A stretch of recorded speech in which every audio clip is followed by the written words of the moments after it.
Baik, Assalamualaikum warahmatullahi wabarakatuh. Perkenalkan, nama saya Alifatul Charles dengan NIM 2108788, jurusan Kepelatihan. Baik, saya akan memenuhi UTS pengantar kewirausahaan, yaitu meringkas atau merangkum materi dari pertemuan pertama sampai pertemuan terakhir. Baik, yang pertama yaitu apa itu sih wirausaha? Apa sih prinsip-prinsip wirausaha? Yang pertama, wirausaha. Wirausaha sendiri bisa disebut atau memiliki arti bermanifestasi dalam aktivitas ekonomi yang mencakup kegiatan formal dan informal.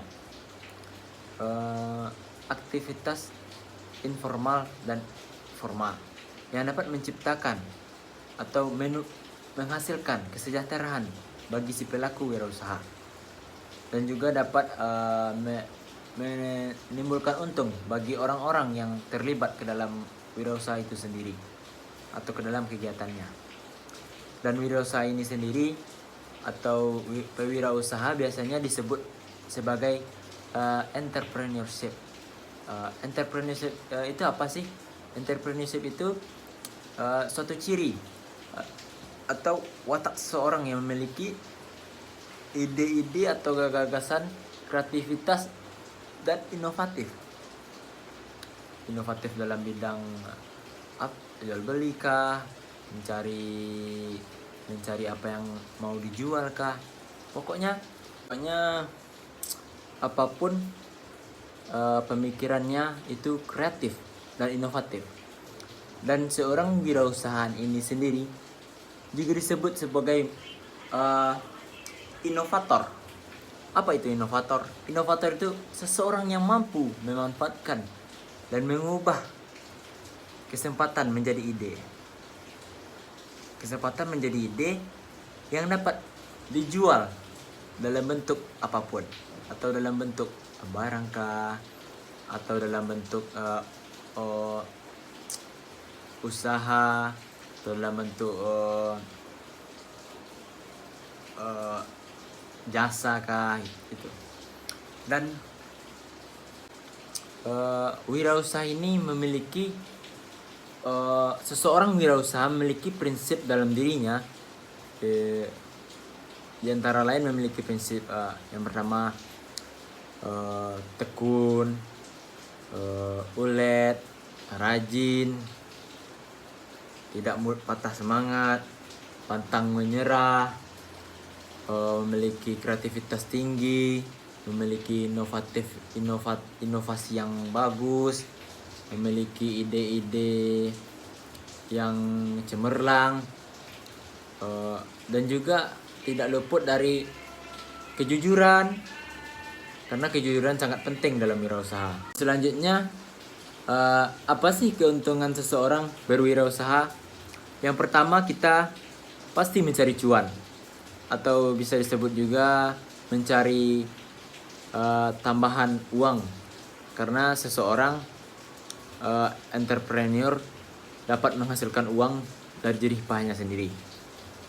Keuntungannya yang pertama yaitu mendapatkan uang, mendapatkan cuan. Yang kedua, mengembangkan kreativitas. Yang ketiga, mewujudkan keinginan. Yang keempat, dapat membuka pemikiran atau pola pikir kita bagaimana kita dapat berkembang. Yang kelima yaitu menumbuhkan sikap kita bersosialisasi, karena seorang entrepreneurship adalah seorang yang berkomunikasi dengan orang banyak. Dan kalau menurut saya, seorang wirausaha atau berwirausaha dia akan membutuhkan orang terdekatnya sebagai pendukung awal atau sebagai langganan awal kita. Jadi berwirausaha atau entrepreneurship ini tidak luput dari orang-orang sekitarnya yang mensupport dia dan berdiri mensupport dia di garda terdepan. Baik, yang selanjutnya atau yang kedua ada modal-modal pengembangan wirausaha itu sendiri. Dari judulnya kita dapat menyimpulkan model-model pengembangan. Apa sih model pengembangan itu? Yaitu dapat dilakukan dengan cara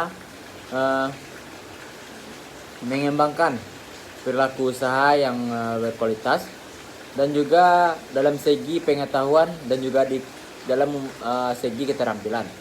Jadi kita harus mengembangkan pengetahuan kita, keterampilan kita juga. Dan juga tidak luput kita harus mengembangkan kemampuan dan mental kita, agar kita dalam wirausaha tidak takut mencoba hal-hal baru. Karena pengembangan ini berinovasi baru kan, kita harus memiliki mental yang utama. Dengan harapan kita setelah memiliki mental dapat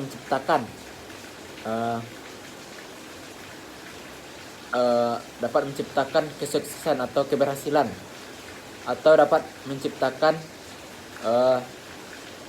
kemandirian dalam berusaha dan berbisnis.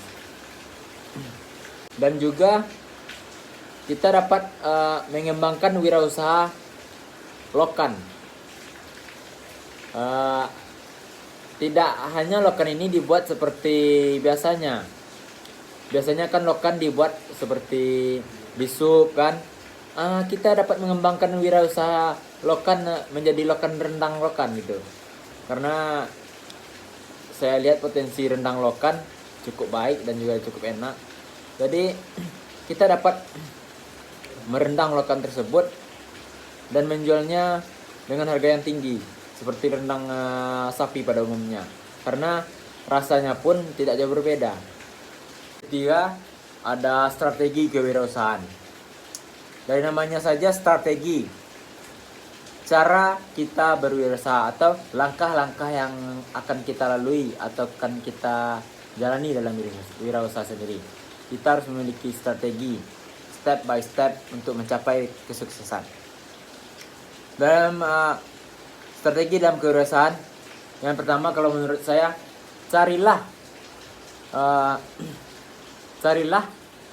potensi yang akan kita wirausahakan memiliki potensi yang sangat besar. Misalnya kita di tempat kita di lingkungan pantai, kita dapat menjual kelapa muda atau Fanta susu, juga dapat menjual minuman-minuman dingin lah kalau di tepi pantai.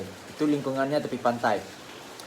Kalau misalnya kita berlingkungan di iklim dingin atau di pegunungan, kita juga bisa menjual makanan-makanan hangat seperti gorengan, seperti bakso, pangsit, dan juga makanan-makanan yang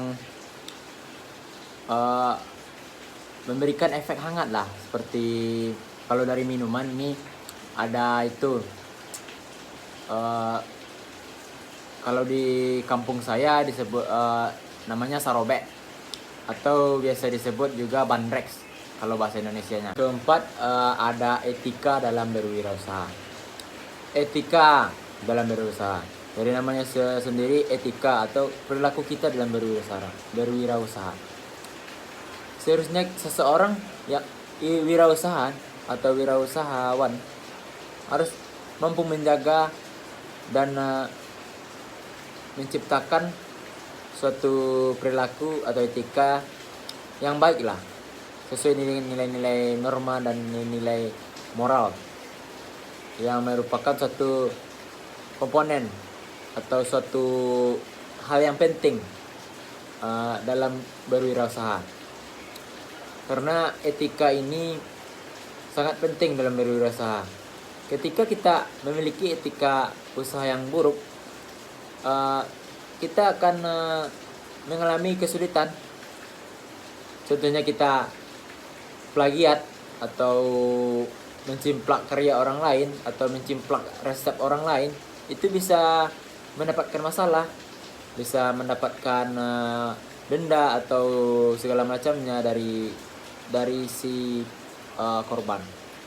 Jadi dalam etika berwirausaha, ingat satu hal, kita harus memakai atau menggunakan nilai-nilai moral dan juga nilai-nilai norma yang berlaku. Yaitu ada wirausaha sosial. Wirausaha sosial ada disiplin ilmu yang mengembangkan antara kecerdasan berbisnis, berinovasi, dan juga tekad untuk maju ke depan. Atau kita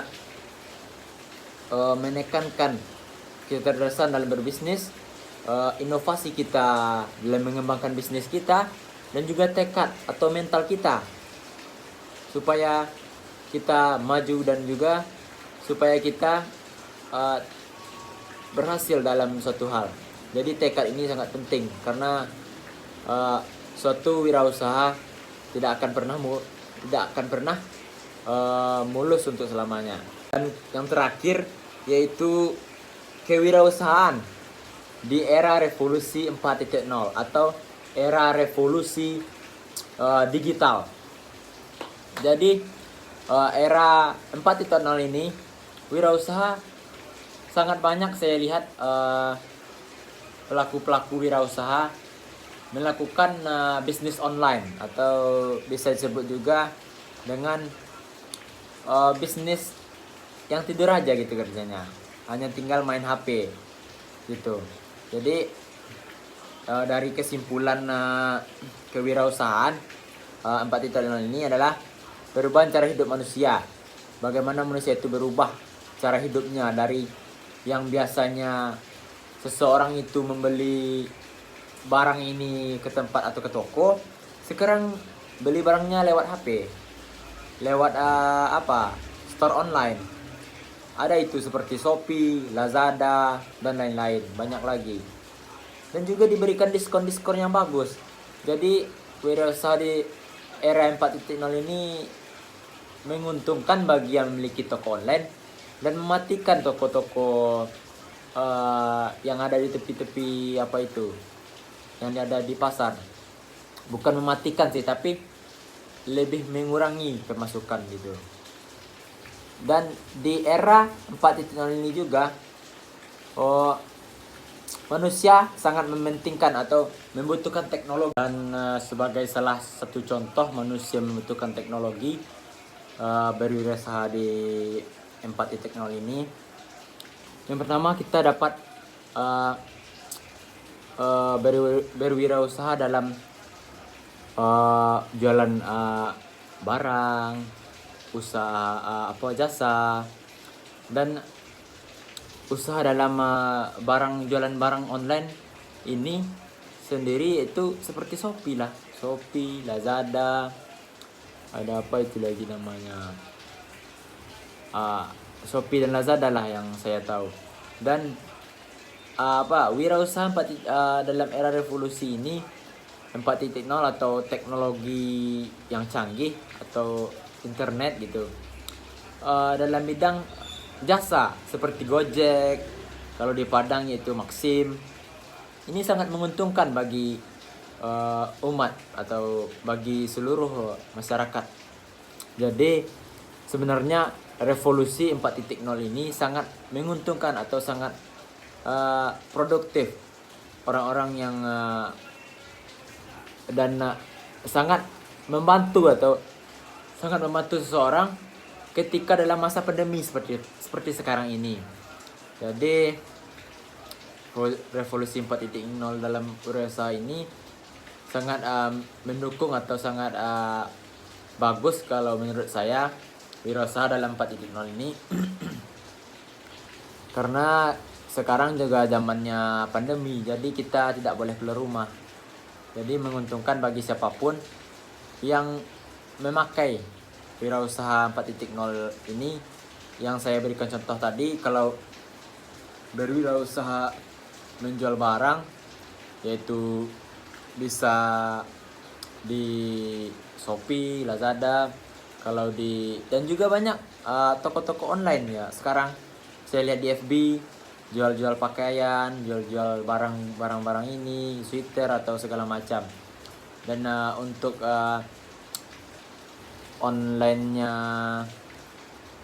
yang memberikan jasa seperti Gojek, Maxim, Gokar, GoFood.